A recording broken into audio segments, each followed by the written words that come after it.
CCCR, or Centre for Creative and Cultural Research, investigates the ancient, innovative relationship between social culture and creative production. Based in the Faculty of Arts and Design at the University of Canberra, we generate scholarship and artwork in a wide array of humanities, social science, applied and creative disciplines. You are listening to a fresh presentation from the CCCR's Culture and Creativity Seminar Series.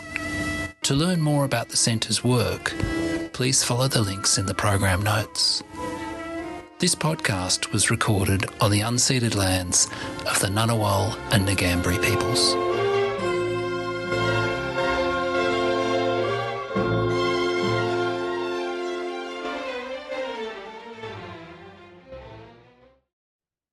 Hi everybody, my name's Paul McGee. I'm the Director of the Centre for Creative and Cultural Research here at the University of Canberra. I want to start these proceedings by acknowledging that we are on the unceded lands of the Ngunnawal and Ngambri people. I want to pay my respects to all Indigenous people present and all elders past and present. Today, it's my pleasure to introduce Michelsen Stochholm Krag. Mo is an architect, an educator and researcher born in Aarhus, Denmark. He earned his PhD in architecture at the Aarhus School of Architecture, Denmark in 2017. He holds a Master in Architecture and he has 17 years experience in the private sector as a building architect. Mo was co-founder of the architectural office Krag de Ridder APS in 2006. He's been teaching and researching in the areas of adaptive reuse and radical preservation of the rural built environment since 2010. Please join me in welcoming him.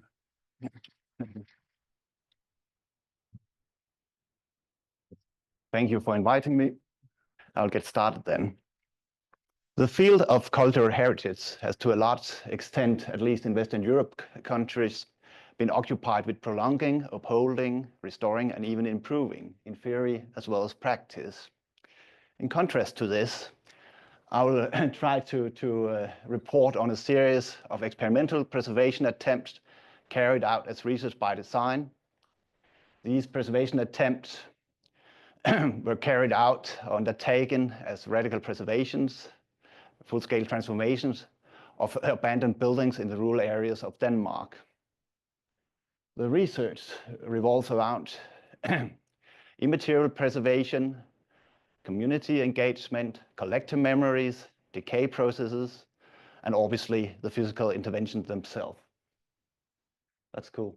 This is just to point out and bear in mind that Denmark is a tiny little country up north with a population about 6 million, because that means a little bit about the impact of what I'm going to show you.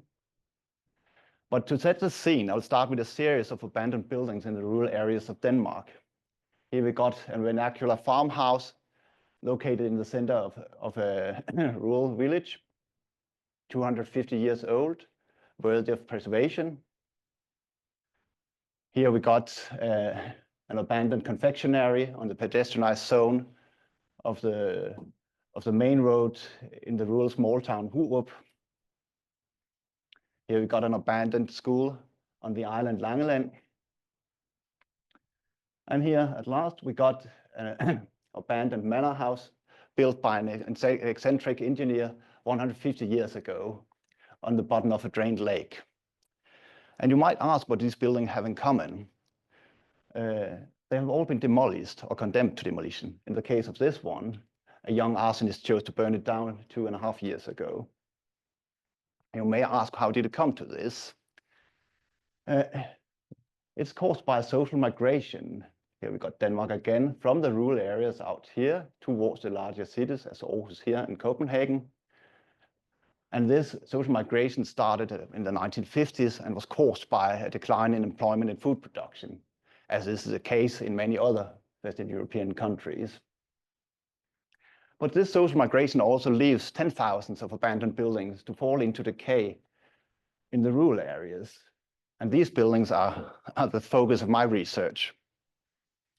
The research tries to establish a counter-practice of radical preservation, a practice opposed to current rural planning policies, but also to the conventional heritage apparatus. Today, the efforts to address these abandoned buildings, 10,000 abandoned buildings, from a government side is based on state-funded demolition projects, which is carried out en masse without anyone's questioning what is going to be lost when you destroy and demolish these buildings overnight and replace them with a lawn. So obviously, what I'm interested in is obviously the more tangible aspects of cultural heritage, listed buildings getting demolished, that's not good, but also the structure and density of the rural villages. When you demolish 1/3 of the building, what is left of the structure, how much can it take before it collapses?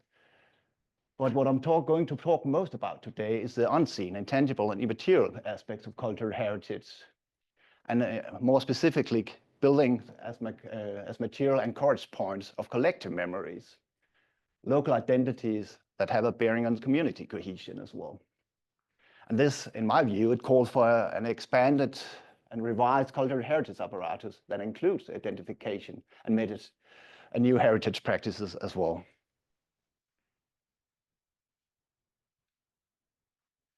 Yes, what I'm going to talk about today, I said it was a research by design practice, a counter practice. This is a practice or illustrates a practice, consists of these transformations of abandoned buildings, making a sort of pilot projects or prototypes of preservation strategies and methods. In the beginning, it was an educational project, then it became a PhD project, and now we're on the other side of that. First, I'll talk a little bit about the framework of the research and how the origin of the research. Then a little bit about, I'll start to exemplify with some of these cases of these transformations. First one named the controlled ruin. It started in 2014 and actually ended in this fall. Then one called the re-encoded remnant, a year after, 2015. And the last one actually started, no, not the last one, but then an attempt on immaterial preservation starting in 2016. And then at last, how we try to expand the scale of these preservation prototypes to engage the entirety of a depopulating rural station town. And if we have the time, I'll try to see if I can talk a little bit about some international precedents. Yeah. The whole thing originated from 3 generations of educational workshops at the old School of Architecture, where first-year students dissected buildings in order to obtain a knowledge about structural matters, spatial relations, materiality, and so forth. And these were, I think, maybe obviously, but inspired by the American artist and architect Gordon Krag, who actually undertook cuttings in buildings in the 1970s. But here it was tried to be translated into a learning project. Here's a school which we transformed in 2013. This was before it actually became research. But to a surprise, during these interventions and dissections, the local people began to show up in large numbers and began to contribute with their personal narratives and memories about the people who used to live there, the building itself, and the community, and also the people who used to live there sparing on the community. And that actually gave the idea to the research project, because something is obviously getting lost when you demolish these buildings overnight. One of the first projects. Yeah, these section colors was made by these first-year students. This is from 2011, an old grocery shop, 150 years ago, years old. But the thing here I want to illustrate is that the physical section has the ability of revealing and exposing the private history of a building through stratification. So if you look here, you can see you have the original outer brick wall made of burnt brick. You have the inner wall made out of sun-dried bricks. They were cheaper to have a brick wall here, a cinder block wall here. It's been replaced somehow. Sometime throughout the building's lifespan. But you can also see here the separations between the ground floor and the first floor contains lots of layers, actually 13 layers been added over time. So that's actually the full history of the building. You can even spot some events that happened during the building's lifetime. You can see that some kind of trace of a chimney fire here. Here we have a public school, the school I showed you before, that was decommissioned only 20 years after it was built, that it only had one layer of paint and that kind of thing, in contrast to the grocery shop. And obviously, these transformations that happens over time does not necessarily have to be internal. This is a tiny little pitched roof house. You can see the truss has been cut here and it's been expanding this way. What we wondered about here was how these cinder underneath this concrete floor happened to be installed there. But then the son of the previous owner showed up and he said his father got that. They were very poor and he got that from the nearby cast iron factory. And it was a sort of waste product. So it also gave this idea that something inside the house also points towards the surrounding community as well. Here, just another example where you can see it used to be a pitched roof house. It expanded, got a first floor, then it got a living room, and this building that connected to the garage. And you can see the chronology here simply through the layers of thickness of the layers of insulation that actually relates to the building codes at the time they were installed. So this was the first one, then the second and the third intervention. A little bit about the impact of what's happening out there. Here we got the school I showed you before, completely intact. It was the landmark of this village name from the main road behind here. And it was located central in this village. And it was a building in a village in the best state of repair. And keep in mind, or bear in mind this wall, because this is a situation today, or rather this was a situation 10 years ago. Now it's a little bit greener, but nothing has happened there. So now we have this depopulating rural villages without a center anymore. It's like a miniature Detroit, actually. And this is what is left. A little bit very brief how it's organized. Just to give it, we have it, the research progresses in generations. This here indicates how many houses is involved in each generation. Up here it was educational projects.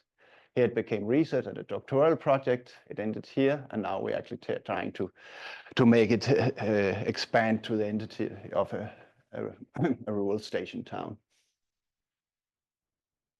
The darker ones you can see is what we call the key action. We call these interventions action due to the similarity to action research, because we make a change, we get a response from the local community, engagement with local community, we go back and we prepare for the next generation. Yes. And now to the controlled ruin. The controlled ruin is an attempt of an experimental preservation strategy building on being embedded in the governmental demolition project. So it's financed by the government, but it only demolishes the building partially, leaving remnants to decay subsequently. So these remnants can actually act as anchorage points of collective memories. The remnants are allowed to decay, they're not preserved, but they're allowed to decay subsequently. It has no program, but it is allowed for the local community to take it into their care if they want to. Starting with this house, the old sexton's house. It's a quite controversial site because here you've got the cemetery with this is a medieval church from the 12th century, the pride of the community. And the parish council bought this house and it was going to be demolished. But instead we were allowed to work with it. You should bear this blue bathtub in mind because it plays a crucial role later on in the project. And what we did here, we actually used the teaching projects we have done so far, where the students, we have actually learned from them that it was good learning for the students to make these full-scale sections. So what they did here, they started with the intact house. They made a full-scale section, vertical section, and then they made what we call a horizontal intervention. So they had the section and a partial plan at the same time, could be viewed from the focal point here in the gap between the two. And then the student took off, they obtained their learning. And what we did was simply we inherited the project and we made some alterations, had a professional contractor to demolish the intact half with the vertical section. And what remained here was what we could call the, the split level plan or horizontal intervention. Has now changed its status and became the controlled ruin. And now we could start actually observing this from the projects being undertaken by the students. So this is research-based teaching. You have the intact half and the horizontal intervention removed, and now the horizontal intervention becomes the controlled ruin. Yeah, and it's obviously these interventions are building on our interpretations. Obviously, there's a lot of about safety, and people should not get bricks in their head when they're being in here. But also, you can see it has this modernist touch to it. Obviously, because this brickwork is easily separated horizontally, but also maybe because of our own preferences as architects. But what we tried to do here was simply to expose most historic layers at the same time. And this I'll show you a seasonal sequence of this on the distance. Here you got the intact half. April 2014, it looked like this. The controlled ruin at the church. And obviously this triggered some discussion in the local community about the the introduced duality between the church and the controlled ruin. But then the trees came into leaves and the discussion wanes. Summertime, wintertime, summertime again, wintertime. A year after, you can see it comes a little bit more rough around the edges. But if we take a closer hold, and what's actually most interesting in this project is actually the decay processes and how the local community responded to that. Starting with this April 2014, obviously, I showed you the picture of the intact blue bathtub.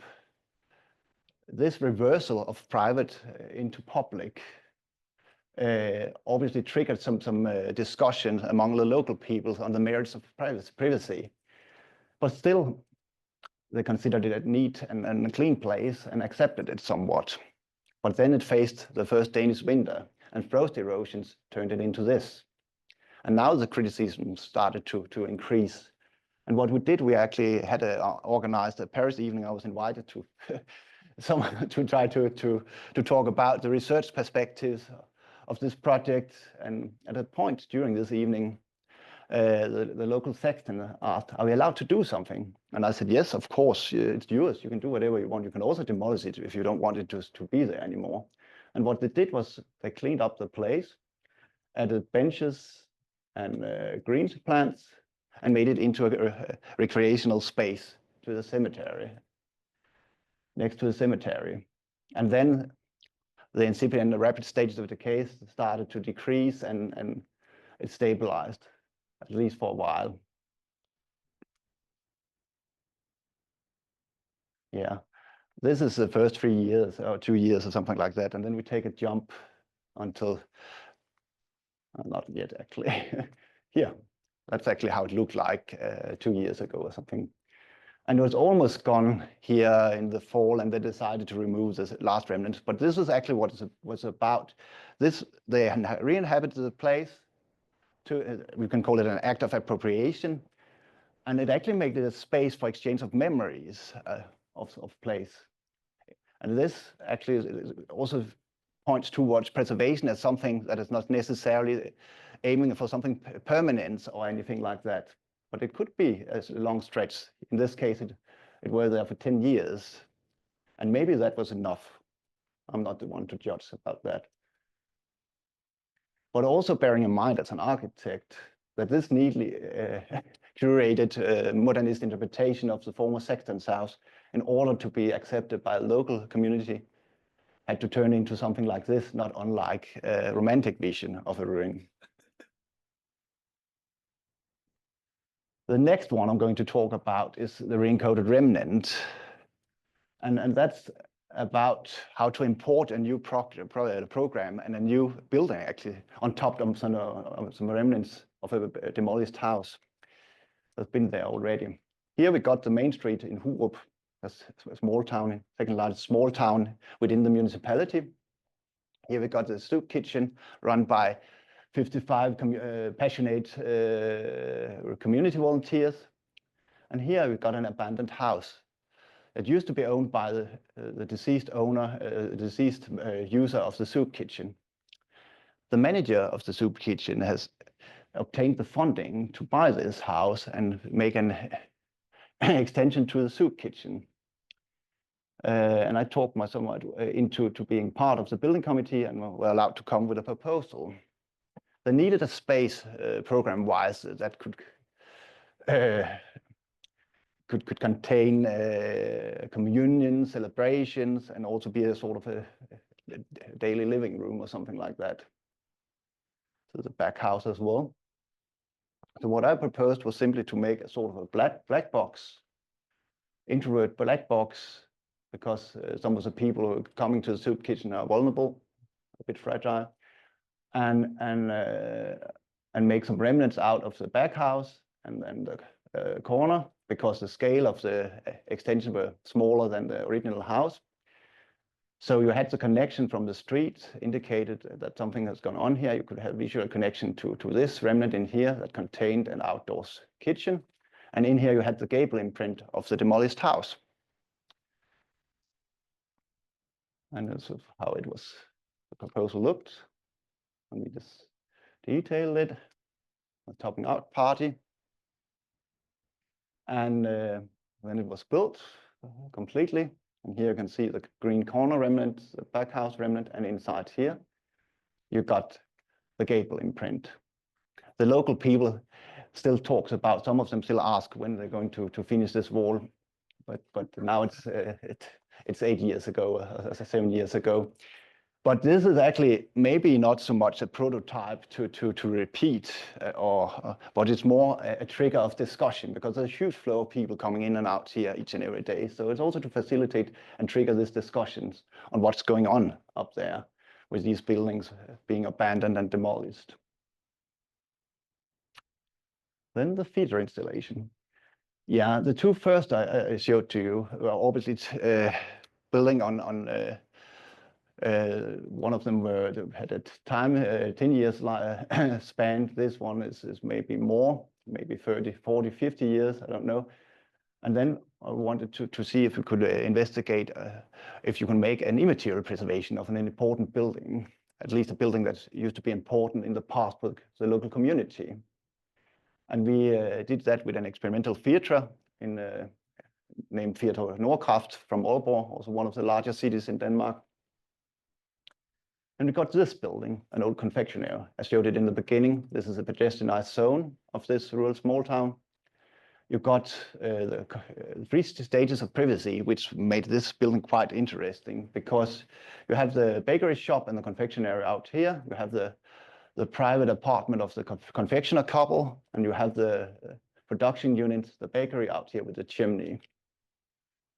But the interesting thing about this place is from the 1920s into the late 1970s, it used to be the gatherings point of the local community. Due to religious conviction, they were not allowed to serve alcohol in this small town. So people actually gathered here. But then in the beginning of the 80s, the confectioner got ill and he passed, and his widow stayed there for another 30 years and left the place more or less intact. And then she passed, and we were allowed to get access to this building. And when we arrived, it was completely untouched. Obviously, personal stuff were removed. Here you have the bakery, the huge oven core. And what we did here was actually we used some of these section interventions because section-based intervention because we have learned earlier that they were good at triggering discussions and also memories of the local people. So what we did was simply we proposed to reopen this building during the summer 2016 for a 2-month period. We had a lighting designer and a composer and a radio documenter.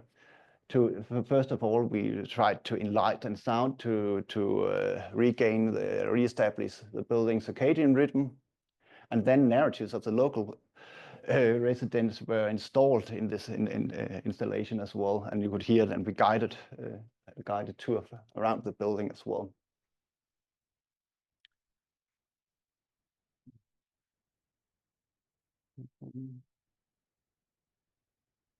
This one is actually the most interesting intervention in this bakery shop. You can see here the light is actually from the pedestrian street outdoor. This is the door you're looking at here at the door to the bakery shop. Here we found out that there used to be a doorway here that actually connected these 3 stages of privacy: the public bakery shop with the private kitchen, and then behind us here we had the scullery and the semi-public bakery unit. But we actually tried to reintroduce this connection in the scale and the shape of as a projection of the dimensions of the fridge, and cutting for this way all through these 3 stages of privacy.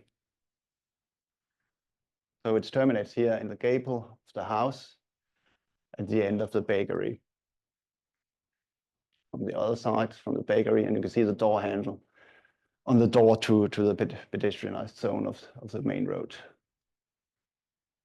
These kinds of section-like, excavation-like installations. But maybe most important here was that the local community themselves, they were engaged in this. So actually them that ran this installation for the 2 months. The electrician on the other side of the pedestrian street, he opened the installation and started up the light and all the sound installations as well. But then the people from the soup kitchen, they actually served Danish pastry and coffee each and every Sunday to create this space for exchange of memory, because the idea was the building was going to be demolished after 2 months anyway.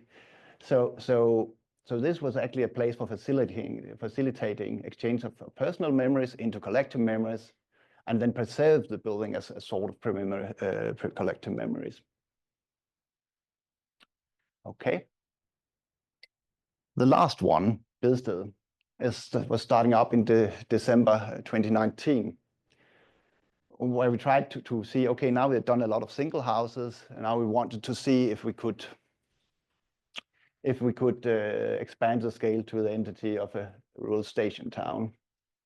Here we got Bedsted, a rural station town.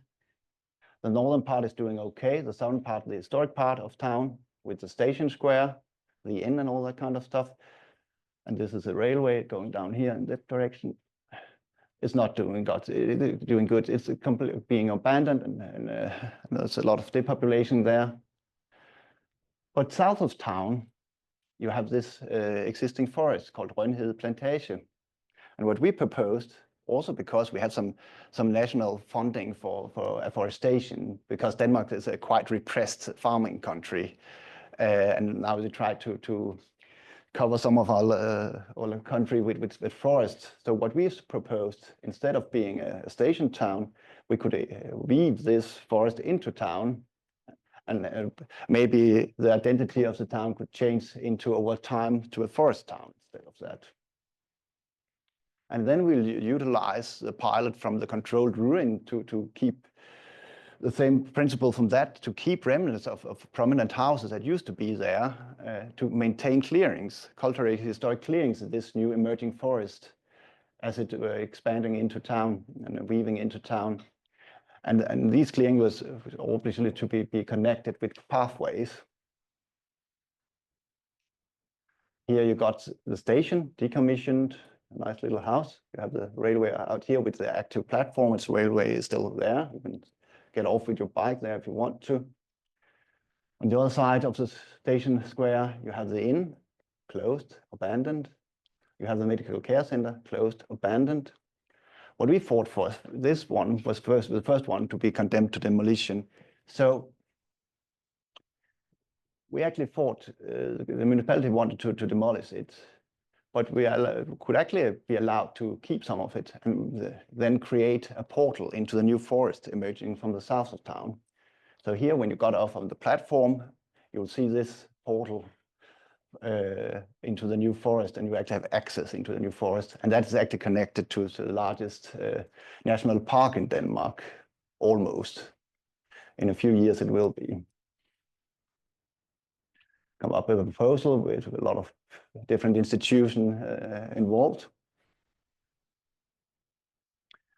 The station, the platform down here, so you can walk down here. We actually proposed this platform and a sort of a stairway down to the lower lying new forest. This is the main road where all the shops were in the past. This is after it's partly demolished. You can see the station building and the inn here, platform over here. And we try to keep remnants like this because they can actually work and function as well, even though it's disconnected from their original purpose. We started doing this with the local community, and starting doing this resulted in that the local communities showed up and started to take over the project. And that was actually quite a nice experience. So here we have some of the remnants and what we're trying to do. We also tried to import some plants from nearby gardens of demolished houses. This is a fig tree, actually. These metal beams we have taken out of the ceiling. So they're used to support the different levels, so it can work as a stair. Grand opening last year in April.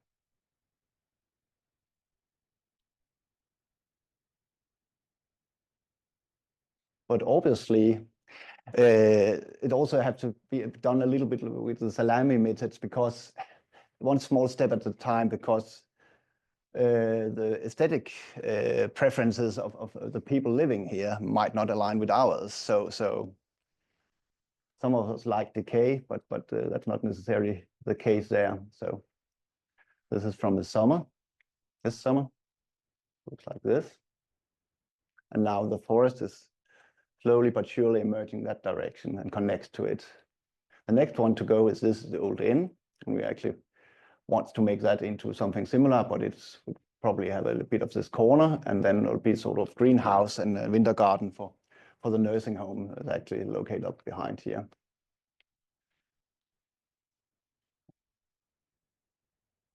And it's not only about the building. We also try, while we are expanding this new forest into town, to keep cultural remnants such as fruit trees, hedges, because after 20 years, a beech hedge will be a line of trees, a straight line of trees that indicates that something different was going on in the past here. So these kind of green plants and cultural plants, we try to somehow to let them mediate between the emergence and more wild forest and the buildings and the remnants of the buildings themselves. Controlled ruin again. So this is just an example. It's not a deliberate preservation, this one. It's just a remnant of a ruin I used to pass by on bicycle when I was a kid. But just because it was there, it maintained the clearing you can see here in the forest, and it became a natural gathering point because there's light here. So that actually you met with each other when you had to an appointment or something like that. So that's what we hope to establish, more or less. A little bit of international relations, and then I'll be done. I don't know how I am regarding time. I've forgotten, this is so mesmerizing. You're doing absolutely fine. Okay, that's good. Yeah, obviously this preservation strategies, building on partial demolition sounds a little bit, and decay sounds a little bit self-contradictory. But there are some precedents. Here we have Emscher Park in Germany, a huge coal mine, used to be Europe's largest coal mine. I think this chimney here and the one behind me, I think there's more than 900 meters between those. It's a huge plant. But it has been converted. It's simply too polluted. It's simply too large scale to remove. So it's been converted into a landscape park. And there's very few buildings actually restored. Obviously, there's some restaurants and that kind of things. But instead, they try to call it these fabrics to avoid it getting dangerous for the people utilizing these or using these landscape parks. What I think is more interesting example here is in Western Sicily, Ghibellina, made by the Italian artist in the early 80s, Alberto Buri. Up here in Italy, Western Italy, a severe earthquake struck in I think it was 1968 or something like that, completely destroying 12 mountain villages. And then they actually, in 3 of these villages, were relocated in the valley on safe ground, but they wanted to make monuments out of what remained of them. And this is one of them. Alberto Buri, what he did was simply to extrude the footprint of the buildings to 1.5 meters and then leave the streets and the squares of this place. But it's also as a crack, you can say, because a lot of people died during this earthquake, unfortunately. It also a memorial place and a sarcophagus for an entirety of the mountain village. That's a most well-known example. But there was also 2 other really mountain villages. Here's Sala Paruta. What they did here was simply to remove some rubble and then leave it to nature. But it's still an anchorage point, a physical anchorage point that is Sicily, so it will not decay as fast as in Denmark. And you can also see they made this prehistoric concrete capping to slow down the decay processes. But apart from this, nothing is done. However, the most important and I think also interesting example is Poggio Reale, also a mountain village dating back to the 16th century. I think there was about 7 churches, a school, a piazza, library, several palaces, and that kind of things. Here we are on Central Piazza. This used to be a church. But here the strategy was simply to enfence it and leave it to nature. So this is, used to be a bell tower here. And here you can see during these tragic events and also at war times, this physical section actually occurs naturally as a result of the event. And being here where actually the entire village being transformed into these open sections where all the private spheres were turned inside out and became part of the public, it's actually quite hard to endure a stay there because it's too intense and too dense an atmosphere. That's also something to take into account.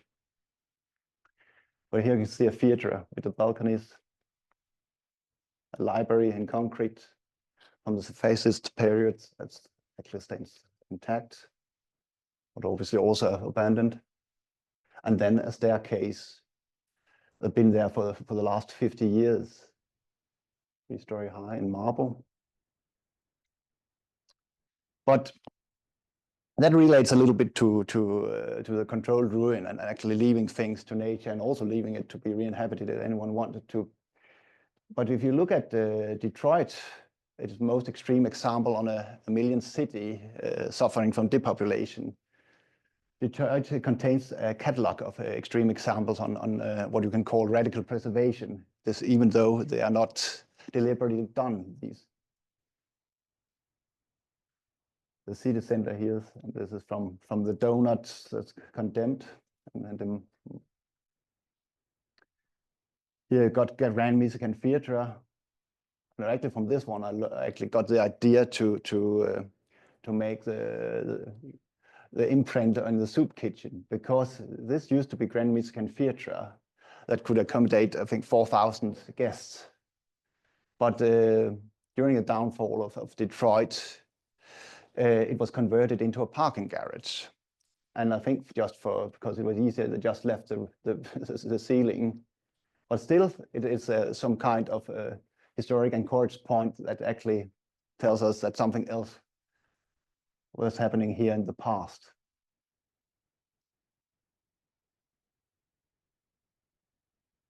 You also have, when the banks take over houses after people are going bankrupt, what they do, they fence them and seal them off. And this is actually also a sort of radical preservation. It's reversible, and they actually utilize that a lot in Detroit. And then they also maintain the density and the structure of the city instead of being demolished. And this is the last one, and that relates a little bit to an attempt on immaterial preservation. Here we got Centralia, on what used to be a Centralia in Pennsylvania, United States. It used to be a mining town, but in the 1960s, late 60s, the local community decided they wanted to try to burn a depleted mine shaft out. And what happened was that they unfortunately ignited the coal ore. And it started burning, and it had been burning since then. At a certain point, this town became uninhabitable, and there was a forced removal of the people living there. But the fire will continue in the next 250 years at least, it is estimated. So in that sense, Centralia has become the fire, and I think I'll end it here. Thank you.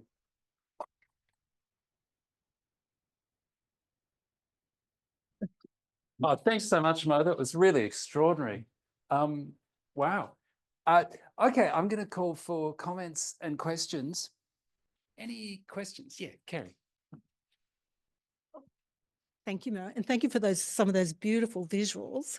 As a visual artist, I really appreciated those and the beauty of decay and ruin. My question kind of relates to the first part of your presentation. So I make work about, for want of a better description, shameful social histories. So I'm interested, and I rely a lot on individual and collective storytelling and memory. So I'm interested in the, what's the word I'm looking for? A relationship between the interventions in the first part and collective memory, and what might happen if, for instance, there was a site was a location of abuse or trauma. Would that change the intervention in any way? Yes, I think it's a good question. And we have also experienced just this, some of these are single family houses. And in the beginning, we have experienced that people are quite excited. And then, but then after some years, when the decay really sets in, then they say, can it be demolished now? And then it becomes, because it might have been the home of a childhood home or something like that. So obviously, there's a lot of ethical discussions to engage doing these things. And also, some of these stories, some of these houses, abandoned houses, are also forced removals. People have been forced out of the house. We'll never touch that, because that's something in between that we do not dare to deal with, actually. But I think it's also with memorial places, sometimes you have buildings, post-colonial buildings, post-apartheid buildings, that you cannot touch because they are such an important part of the collective memory. But at the same time, you cannot reuse them because they're shrouded in the negativity and trauma. So I think it's a good question, and it's something we have to deal with each and every time we start. And that's why we see this engagement with the local community as crucial, and also that they actually take over the projects. And we'll just have to leave it and accept that they're doing something quite different than we might have done at a certain stage. Thank you.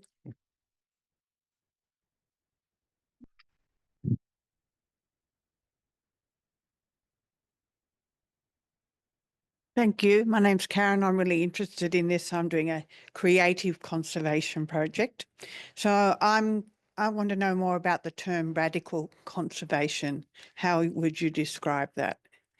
Yeah, yeah, exactly. You can also call it experimental or radical in the sense that it goes in the opposite direction as conventional preservation practices that's built on protecting, upholding, and prolonging. And here we're actually utilizing partial demolition and decay. And also working with temporary preservation strategies. Because also it's also a question of funding. There's no funding for preserving, and maybe no purpose of preserving these buildings in the conventional way. So is there special funding in Denmark for projects like this?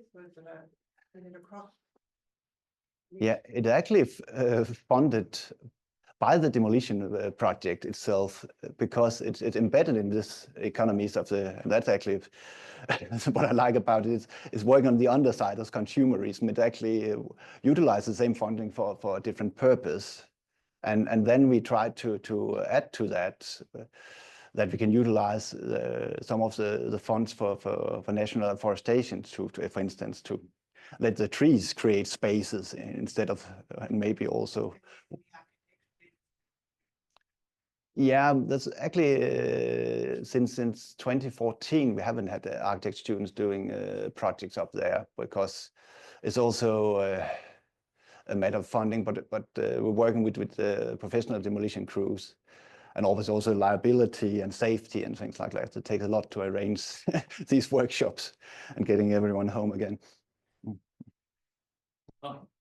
I thank you very much. It's just absolutely wonderful talk. And we had a talk last week talking about how you get multidisciplines to get funding, and you look like you suffer from that same problem. Like under the guise of an architect, you have many disciplines that come across this.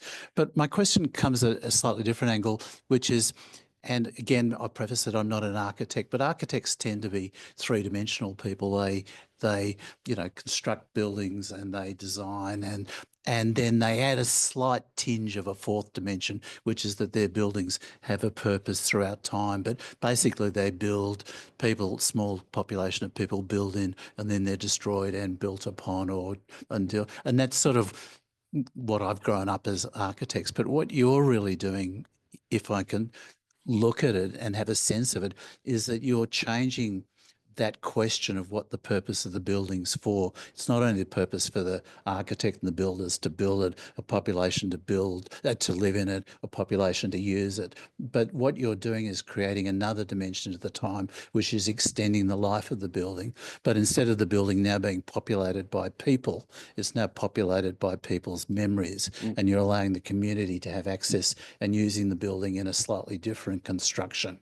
And that just sounds really exciting. So the concept of architecture moves further in that fourth dimension than we expected. And the building that comes closest to my mind is one of the great buildings of Rome, the Colosseum. So it was originally built purposely for political and physical crowd subduing purposes. And then you get Urban the VIII, who comes along and says, I need those materials because I want to build St. Peter's Basilica. And suddenly it becomes a Christian monument, and the gutted remnants are left there. And you think that's just going to decay and go to nothing. And now we have a whole new population of people like me that take my kids there, and we have a different set of memories, and we have a different set of populations to do that. So I'm just wondering about whether you're redefining the purpose of architecture or extending it. Yeah. Actually, I think sometimes tend to compare it a little bit like with a mourning process. That's it's much about extending and stretching time and compressing time, and in that sense, yes. And regarding the multidisciplinarity, I didn't say that, but when we started with this station town, we engaged with anthropologists, and also there's a landscape architect involved now, anthropologists, actually more than one, and So that's quite important as well, I think, because I also must just simply admit that you only have one person's capacity, and I do not know enough about anthropology and not either about landscape architecture. So in that sense, it has also expanded through across disciplines now. Mo, I'm going to take you to a question online from Kate Clark, and I'll read the question. Great presentation. This kind of creative approach to preservation is not radical, but actually very familiar to heritage people. One of our big challenges is architects who like to impose their ideas rather than work with communities and the granular patterns of buildings in the way that you are doing. Do you think architectural practice is changing now?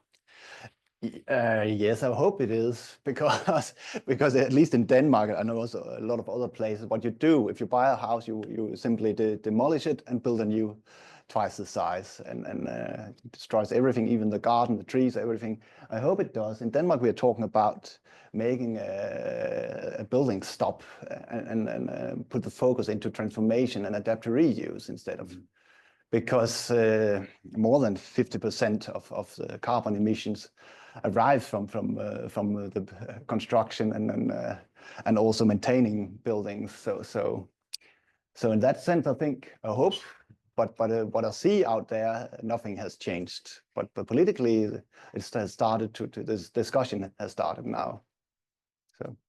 So hopefully. Fabulous. And Alex Marsden has a question.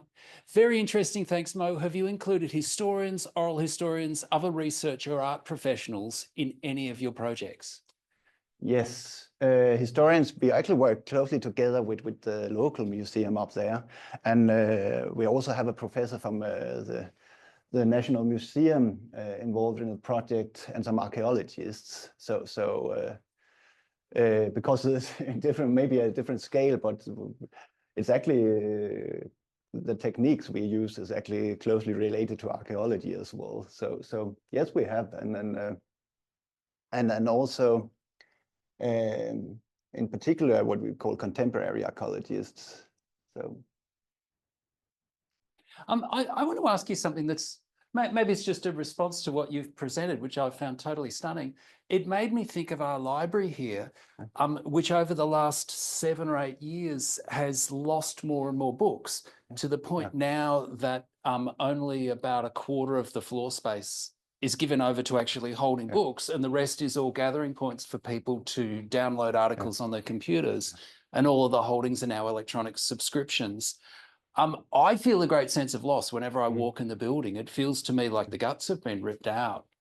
And I wonder if there might have been a way to apply this kind of radical preservation to those books. Clearly, they were going to be thrown away, and they were just basically just, turned into landfill. I mean, can you imagine these sort of techniques applying to other forms of heritage? Like in that case, it's printed matter. We can't keep them all. I don't think there's the political possibility of that. So can we let them rot in some? Yeah, you could build internal walls. They're good for the sound as well. Yeah, definitely, I think so. But the same thing happens also where I come from, and they are actually bearing witness of a long historical span. So in that sense, I also think it's a pity to watch. So definitely. Yeah, thank you, Marek. Thank you so much for your talk and your presentation. Because of my background is restoration of historical building and monuments. And we actually deal with a lot of problem in my home country, Iran. And we had the same problem with demolishing. But there is some principle for us as which is like a, for example, John Ruskin, 10 Candles, which has the first line is about the theory of restoration and respect to the building as a human being. We think the building is as a human, and we can't preserve it and restore it as until we don't actually understand the building and breathe with that. So I wonder, yeah, did you have that approach with building, and there were any people come after this project and come say, okay, it was for me, it was like a injury in my social memory, because as my point of view, if we leave the building, even demolish it, and whatever happened, but it's take its long life and he respected as a building which should take your time. If we can't restore it, we shouldn't touch it. Let it be. Or if we want to restore it, we do it actually something, because even I don't know, you got what I said, and yeah, my point of view, and did actually some approach made it more beautiful and more artistic or not? We just cut some part of that, or said, okay, we take it this part and something practical about it, or give our idea and practice our idea on it, or actually we thought about it as a real human being or some being, as so many people lived on that and they have a social memory, and we're respecting or not. So just wonder if some people came and said this stuff or not. Just all of them were happy with that. Yeah. Thank you. I think we experienced sometimes that normally in the beginning, people are always happy, but then when they see what comes out, and then also maybe because you unleash all the private past into the public, and that sometimes triggers something you have to deal with. It's caused trauma or not? Trauma to people? I don't know if I would call it trauma, but yes, I think in very few cases. So that also why we now, that was in the beginning, may more go after public buildings like schools and a gathering point like the confectionery, where in the past also used to be public access. So this private ethical issue is not that apparent anymore. And you can say the alternative to these buildings is demolition. That's the only alternative there is. Because in Denmark, they will never let them be there. It's for the good or for the bad, it's too rich a country. So you can say the state in some way by indulgence in the rural areas as in this sort of cleanup project, and we remove it immediately and we replace it with a lawn. But then we also rip out some of the identity of the local community. And that, I think, at least in Bilsted, the station town, the local people are very much aware of that. They know they're not going to be a station town again. They know that maybe the numbers are dwindling, and maybe in the future they really will not exist anymore. But that's also why it's so important to us to involve the local community, because then you know when something is wrong and something you shouldn't touch. So we'll have to end the session now just because people have to go places. Please join me again in thanking Mo for just a fabulous presentation.